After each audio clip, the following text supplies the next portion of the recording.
বাৰে বাৰে পৰীক্ষাত আহি থকা কেইটামান কুৱেশ্যন লৈ আপোনালোকৰ মাজত উপস্থিত হৈছোঁ বিশ্বাসী বন্ধু। আজিৰ মুঠ 50টা কুৱেশ্যন আমি ডিছকাছ কৰিম, যি বাৰে বাৰে পৰীক্ষাত আহিছে আৰু ইয়াতে আপোনালোকে ডাইৰেক্ট কুৱেশ্যন এনচাৰবোৰ কৈ যাম। যিমান পাৰে শেষলৈকে ভিডিঅ'টো চাবলৈ ট্ৰাই কৰিব। আহকচোন বন্ধুসকল, আৰম্ভ কৰোঁ আজিৰ ভিডিঅ'টো। আজিৰ প্ৰথম প্ৰশ্নটো হৈছে, আমাৰ জাতিৰ পিতৃ বুলি কাক জনা যায় বা আমাৰ জাতিৰ পিতৃ কোন? আমি সকলোৱে জানো মহাত্মা গান্ধী। কুৱেশ্যন নম্বৰ 2, ভাৰতৰ প্ৰথম ৰাষ্ট্ৰপতি কোন আছিল? বহুতো এক্সামত আহি থকা কুৱেশ্যন হয়, মনত ৰাখিব। ডক্টৰ ৰাজেন্দ্ৰ প্ৰসাদ আছিল ভাৰতৰ প্ৰথম ৰাষ্ট্ৰপতি। কুৱেশ্যন নম্বৰ 3, ভাৰতীয় সংবিধানৰ পিতৃ হিচাপে কাক জনা যায়? গতিকে এই কুৱেশ্যনটোৰ এনচাৰ আপোনালোকে জানেই, ভাৰতৰ সংবিধানৰ পিতৃ বুলি ডক্টৰ বি.আৰ. আম্বেদকাৰক জনা যায়। মনত ৰাখিব। নেক্সট কুৱেশ্যন নম্বৰ 4, আমাৰ শৰীৰৰ কোনটো অংগ আটাইতকৈ সংবেদনশীল? যদি জানে কমেণ্টত এনচাৰটো দিবলৈ ট্ৰাই কৰক। য়েছ, আমাৰ শৰীৰৰ ছাল আটাইতকৈ সংবেদনশীল। গিদ্ধৰ লোকনৃত্য কোনখন ষ্টেটৰ লগত জড়িত? গিদ্ধৰ লোকনৃত্য পঞ্জাৱৰ লগত জড়িত। অ'কে, গিদ্ধৰ এটা লোকনৃত্য, এইটো পঞ্জাৱৰ লগত জড়িত। নেক্সট কুৱেশ্যন নম্বৰ 6, ভাৰতৰ প্ৰথম প্ৰধানমন্ত্ৰী কোন আছিল? বহুত এক্সামত আহি থকা কুৱেশ্যন হয়। ভাৰতৰ প্ৰথম প্ৰধানমন্ত্ৰী আছিল জৱাহৰলাল নেহেৰু আছিল ভাৰতৰ প্ৰথম প্ৰধানমন্ত্ৰী। কুৱেশ্যন নম্বৰ 7, এই দুটাৰ ভিতৰত কোনটো গধুৰ ধাতু, সোণ নে ৰূপ? আপোনালোকে কমেণ্টত উত্তৰ দিয়ক, গধুৰ ধাতু কোনটো? ইয়াৰ শুদ্ধ উত্তৰটো হৈছে সোণ। সোণ হৈছে গধুৰ ধাতু ৰূপতকৈ। মনত ৰাখিব। কুৱেশ্যন নম্বৰ 8, কম্পিউটাৰ কোনে আৱিষ্কাৰ কৰিছিল? বহুতে নাজানে, কম্পিউটাৰ আৱিষ্কাৰ কৰিছিল চাৰ্লছ বেবেজে। অ'কে, এনেকুৱা ধৰণৰ কুৱেশ্যন প্ৰায় পৰীক্ষাত আহি থাকে। যদিহে আপোনালোকে এনেকুৱা ধৰণৰ কুৱেশ্যন চাব বিচাৰে, আমাৰ ভিডিঅ'টো এতিয়াই লাইক কৰক আৰু লগতে চেনেলটো ছাবস্ক্ৰাইব কৰি দিবলৈ নাপাহৰিব, কাৰণ বিশ্বাসী বন্ধু আপোনালোকে 1 টকা খৰচ নোহোৱাকৈ ফ্ৰীলি ক্লাছসমূহ লৈ আহি আছে, যিয়ে আপোনালোকৰ পৰীক্ষাত হেল্প কৰিব, সহায় কৰিব। যদিহে আপোনালোকে আছাম ডাইৰেক্ট ৰিকমেণ্ডৰ গেট 3 গেট 4 পৰীক্ষাৰ কাৰণে প্ৰিপেৰেশ্যন চলাই আছে, তেনেহ'লে ভাল কথা, আপোনালোকে ফ্ৰীতে আপোনালোকে কোৰ্চবোৰ কমপ্লিট কৰিব পাৰিব। তাৰ কাৰণে আপোনালোকে বেলেগ একো কৰিব নালাগে, আমাৰ চেনেলটো ছাবস্ক্ৰাইব কৰি লওক। কুৱেশ্যন নম্বৰ 9, 1024 কিলোবাইট কাৰ সমান? কেতিয়াবা সুধিব পাৰে 1024 কিলোবাইট ইকুৱেল টু, তেতিয়া আপোনালোকে মনত ৰাখিব 1024 কিলোবাইট মানে হৈছে 1 মেগাবাইট। মানে আমি যে MB বুলি কওঁ, কাৰ কিমান MB খৰচ হ'ল।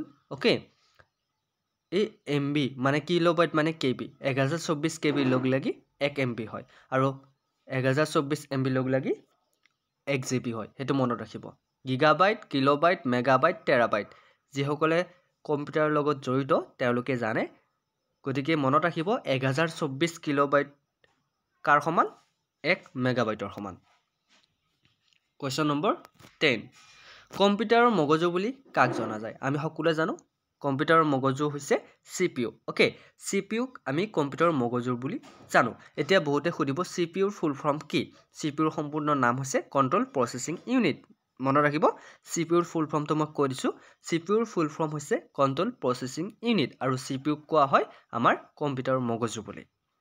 কুৱেশ্যন নম্বৰ 11, ভাৰত কোন মহাদেশত অৱস্থিত? আমি সকলোৱে জানো ভাৰতখন ক'ত আছে? এছিয়া মহাদেশত আছে।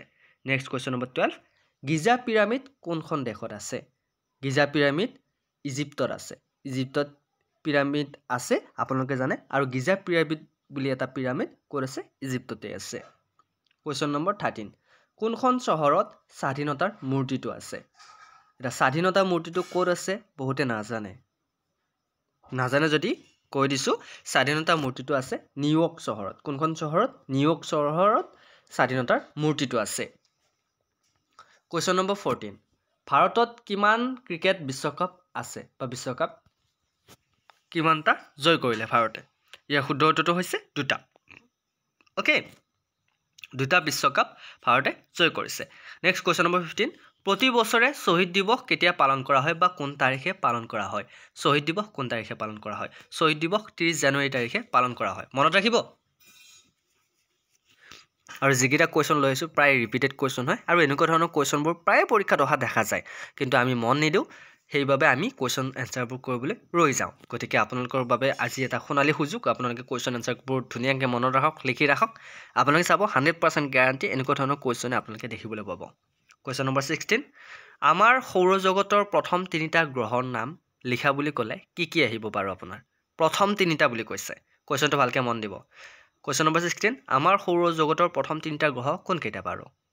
শুদ্ধ উত্তৰটো হৈছে আমাৰ সৌৰজগতৰ প্ৰথম 3টা গ্ৰহ হ'ল শুক্ৰ, পৃথিৱী আৰু পাৰা। Okay, next question number 17। পৃথিৱীৰ আটাইতকৈ দীঘল নদী কোনখন? পৃথিৱীৰ আটাইতকৈ দীঘল নদীখন হৈছে নীল নদী। নীল নদীখন হৈছে পৃথিৱীৰ আটাইতকৈ দীঘল নদী। মনত থাকিব। Question number 18। গুজৰাটৰ গিৰ ৰাষ্ট্ৰীয় উদ্যান কিহৰ বাবে বিখ্যাত? আমি যে এতিয়া কুৱেশ্যনটো এনেকুৱা ধৰণৰ আহিব পাৰে যে গিৰ ৰাষ্ট্ৰীয় উদ্যান ক'ত আছে? তেতিয়া আপোনালোকে মনত ৰাখিব লাগিব গিৰ ৰাষ্ট্ৰীয় উদ্যান আছে গুজৰাটত। ক'ত আছে? গুজৰাটত আছে। আৰু গিৰ ৰাষ্ট্ৰীয় উদ্যান কিহৰ বাবে বিখ্যাত? গিৰ ৰাষ্ট্ৰীয় উদ্যান সিংহৰ বাবে বিখ্যাত। কিহৰ বাবে বিখ্যাত? সিংহৰ বাবে বিখ্যাত। ঠিক তেনেকৈ আমাৰ কাজিৰঙা ৰাষ্ট্ৰীয় উদ্যান কিহৰ বাবে বিখ্যাত? কাজিৰঙা নেশ্যনেল পাৰ্ক কিহৰ কাৰণে বিখ্যাত? য়েছ, এশিঙীয়া গঁড়ৰ বাবে বিখ্যাত। ওৱান হৰ্ণ ৰাইনৰ বাবে আমাৰ কাজিৰঙাখন বিখ্যাত। ঠিক তেনেকৈ সিংহৰ বাবে বিখ্যাত গিৰ ৰাষ্ট্ৰীয় উদ্যানখন। Okay, question number 19। কোনটো প্ৰাণীৰ পিঠিত কোচ আছে? আমি সকলোৱে জানো উটৰ পিঠিত কোচ আছে, হয়নে? Next question number 20। 3টা শিপাৰ শাক পাচলিৰ নাম লিখা। কেতিয়াবা আহিব পাৰে 3টা শিপা থকা শাক পাচলি কি হ'ব পাৰে?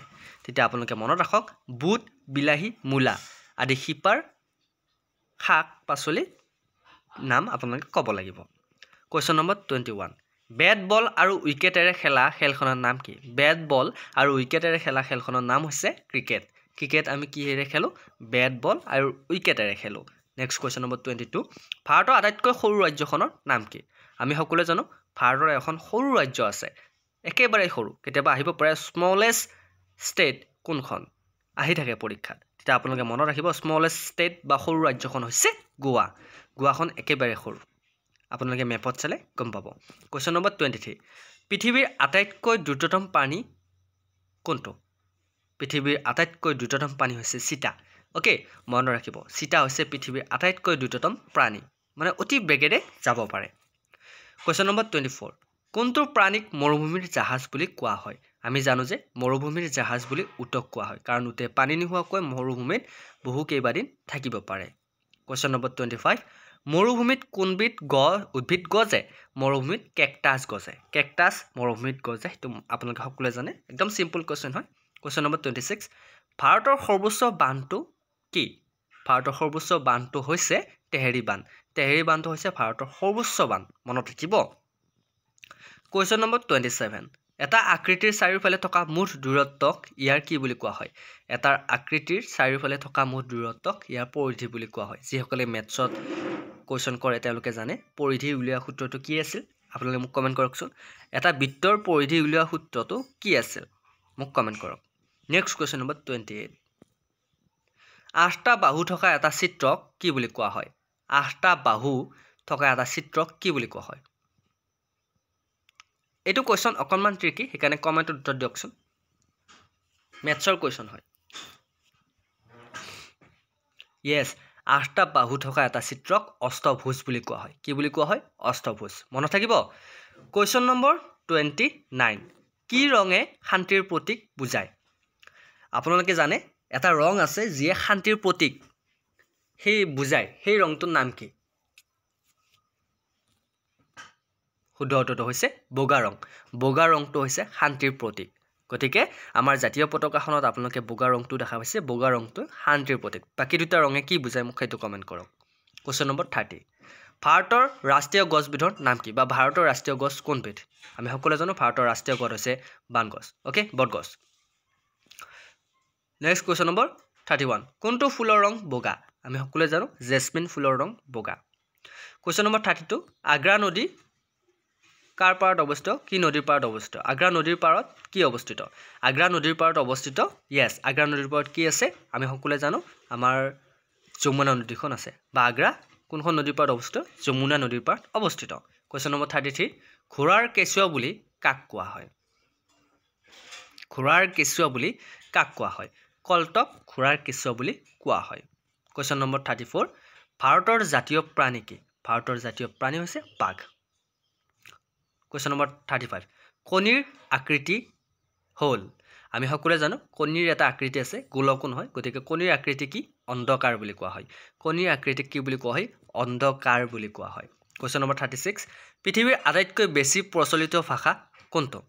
পৃথিৱীৰ আটাইতকৈ বেছি প্ৰচলিত ভাষা কোনটো? ইয়াৰ শুদ্ধ উত্তৰটো হৈছে মেণ্ডাৰিন আৰু এইটো চীনা ভাষা হয় এইটো পৃথিৱীৰ আটাইতকৈ প্ৰচলিত ভাষা পৃথিৱীৰ আটাইতকৈ প্ৰচলিত ভাষা কোনবিধ বুলি ক'লে মনত ৰাখিব মেণ্ডাৰিন কোৱেশ্চন নম্বৰ 37 কোনটো পোকৰ ডেউকা ৰঙীন আহিব পাৰে কিন্তু কোনটো পোকৰ ডেউকা ৰঙীন ইয়াৰ শুদ্ধ উত্তৰ হৈছে পখিলা পখিলা এবিধ পোক বুলিয়ে ধৰা হয় ইয়াৰ ডেউকা ৰঙীন নেক্সট কোৱেশ্চন নম্বৰ 38 ৰোমিও আৰু জুলিয়েট কোনে লিখিছিল ৰোমিও আৰু জুলিয়েট কোনে লিখিছিল কমেন্ট কৰকচোন ৰোমিও আৰু জুলিয়েট লিখিছিল উইলিয়াম শেক্সপিয়াৰে ৰোমিও আৰু জুলিয়েট লিখিছিল কোনে লিখিছিল আৰু জুলিয়েট লিখিছিল উইলিয়াম শেক্সপিয়াৰে গতিকে উইলিয়াম শেক্সপিয়াৰে ৰোমিও আৰু জুলিয়েট লিখিছিল মনত থাকিব কোৱেশ্চন নম্বৰ 39 সিংহৰ চিঞৰ বুলি কোৱা হয় কাক কোৱা হয় গৰ্জন সিংহৰ চিঞৰ বুলি গৰ্জনক কোৱা হয় সিংহই যেতিয়া গৰ্জি উঠে তাক সিংহৰ চিঞৰ বুলি কোৱা হয় কোৱেশ্চন নম্বৰ 40 কোনো সৰীসৃপৰ নাম লিখা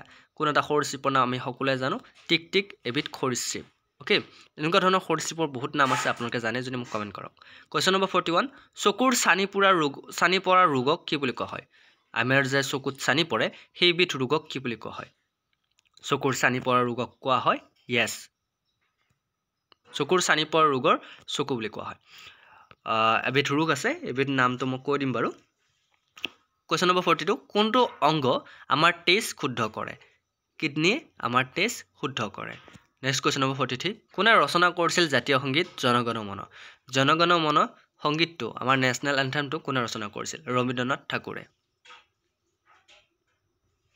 কোৱেশ্চন নম্বৰ 44 ভাৰতৰ ৰাষ্ট্ৰীয় পতাকাত কিমানটা ৰং আছে একদম সহজ তিনিটা ৰং আছে আমি সকলোৱে জানো এতিয়া মোক কক ভাৰতৰ অশোক স্তম্ভডাল কেইডাল স্তম্ভ আছে মানে ভাৰতৰ যেটো অশোক চক্ৰ সেই চক্ৰডাল কেইডাল দণ্ড আছে মোক আপোনালোকে কমেন্ট কৰকচোন question number 45 gateway of India ক'ত অৱস্থিত গেটৱে অফ ইণ্ডিয়া মুম্বাইত অৱস্থিত কোৱেশ্চন নম্বৰ 46 এলবাৰ্ট আইনষ্টাইন কোন আছিল এলবাৰ্ট আইনষ্টাইন আছিল এজন বিখ্যাত বিজ্ঞানী কোৱেশ্চন নম্বৰ 47 দাৰ্জিলিং অঞ্চলত কি শস্য বিখ্যাতভাৱে খেতি কৰা হয় দাৰ্জিলিঙত কি শস্য বিখ্যাতভাৱে খেতি কৰা হয় দাৰ্জিলিং অঞ্চলত চাহপাত খেতি হোৱা বুলি জনা যায় গতিকে দাৰ্জিলিঙত চাহপাতৰ খেতি কৰা হয় উত্তৰাখণ্ডৰ ৰাজধানী কি আমি সকলোৱে জানো উত্তৰাখণ্ডৰ ৰাজধানী হৈছে দেহৰাদুন ওকে কোৱেশ্চন নম্বৰ 49 আমি আমাৰ স্বাধীনতা দিৱস কেতিয়া পালন কৰা আমি সকলোৱে জানো 15 আগষ্ট তাৰিখে আমি আমাৰ স্বাধীনতা দিৱস পালন কৰোঁ ঠিক তেনেকৈ পাকিস্তানে কেতিয়া পালন কৰে